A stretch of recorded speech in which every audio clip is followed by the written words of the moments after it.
Her only wish is to protect her only son despite the difficulties she faces every day, trying to make both ends meet.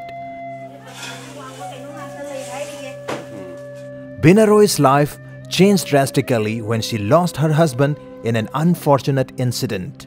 He was hit by bullets. She is yet to come to terms with her husband's death.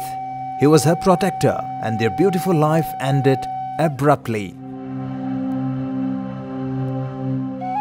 Poor and illiterate, she does not know who to approach to get justice for her husband, but she is hoping someday she will get justice.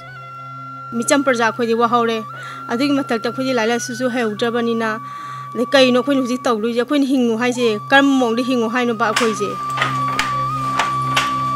Time waits for none. Her son is growing up and their need increases. Binaroy takes up any work available to meet the needs of her son. However, she is discontent that her meager wage is unable to meet her child's needs.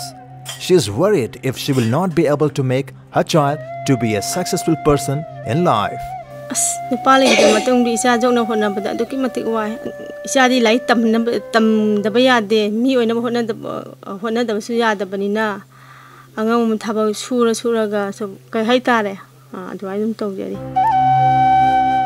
Binaroy often asks herself as she struggles to lead a decent life, what her life would be like had there been no armed conflicts.